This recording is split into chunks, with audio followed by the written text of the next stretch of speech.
With nearly 20 years under its belt, the Halo franchise has played host to a wide swath of different gameplay features and gimmicks.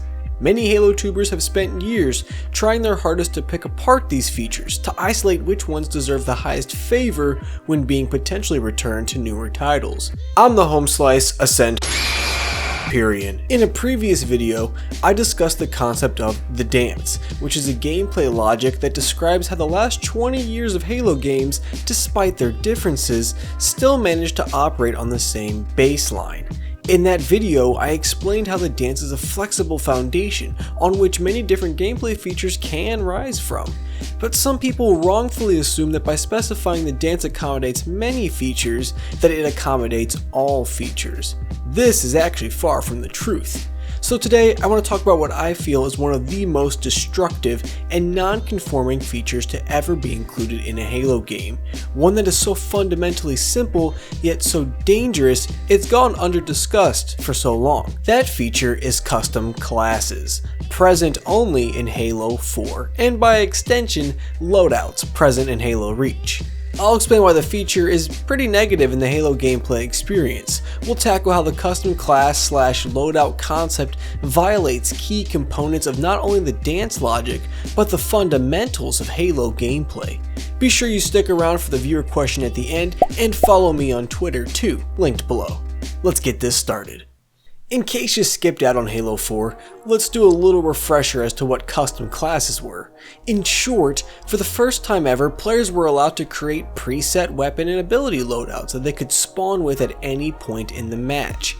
Halo 4 had two mode archetypes, modes that supported custom classes and those that were the traditional equal starts format. So before we explore why custom classes were a terrible modification to Halo, it's important to understand why equal starts are a very critical part of Halo. One of the cornerstones of the dance logic is the concept of the golden triangle, which is an illustration of the means by which players can kill each other in Halo games. The corners of the triangle itself pertains to guns, grenades, and melee. What's really important to understand is that this is not just a recognition of the fact that Halo has guns, grenades, and melee. By that measure, every shooter has a golden triangle. No, the golden triangle in Halo is defined further by the symbiotic relationship the three corners share.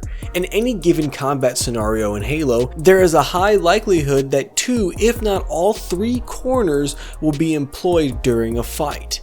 This may seem real simple, but this is a massive divider of Halo from other FPS titles, which traditionally set up just guns as the overly dominating means by which a fight takes place. This symbiotic relationship between combat is held together by one very crucial gameplay element, which I refer to as equal starts. Equal starts defines how in Halo, every player, regardless of rank or skill, will always spawn with the same weapons as everyone else, and changes in weapon possession are based entirely on map pickup items that all players have an equal chance of obtaining. Equal starts is an extremely fundamental, yet highly overlooked facet of Halo gameplay. It creates the baseline combat scenario that all players, independent of personal ability, are allotted the same amount of power. It's off this universal baseline that the golden triangle is allowed to thrive and circulate between its corners.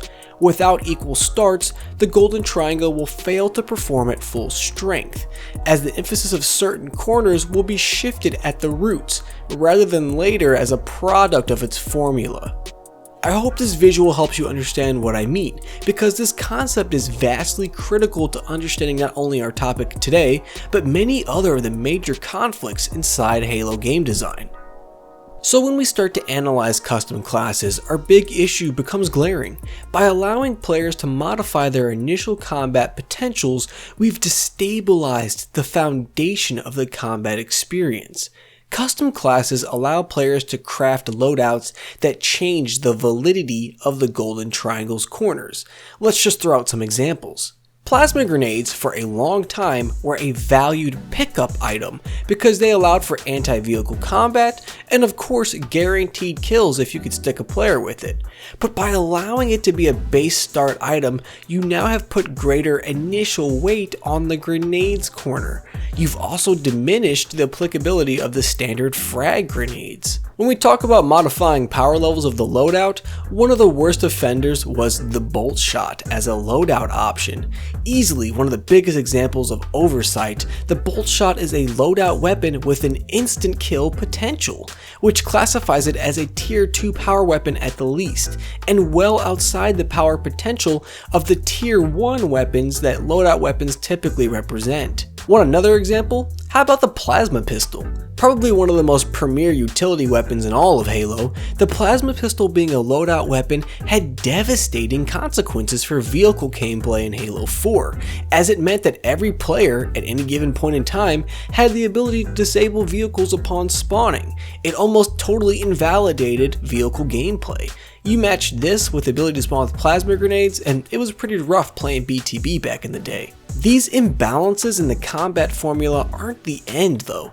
Like I mentioned, custom classes represent a violation of the dance logic, Halo's fundamental design suite, of which the golden triangle is just a part. Let's explore how the other corners of the dance suffered as well. Custom classes allow for the selection of tactical packages, which were basically passive abilities that granted key advantages to players.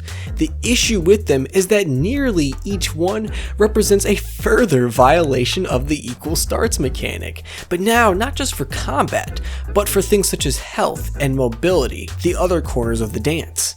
In a previous video, I talked about how armor abilities represent the upper end of flex supported by the dance logic, by highlighting how armor abilities' biggest issue is the permanent modification they represent of the formula. With armor abilities in Halo Reach, however, each player has access to the same armor abilities in any given match, which helped reduce the gaps between player experience. Halo 4's tactical packages, coupled with the return of armor abilities, just further represented destructive bending and warping of the gameplay formula.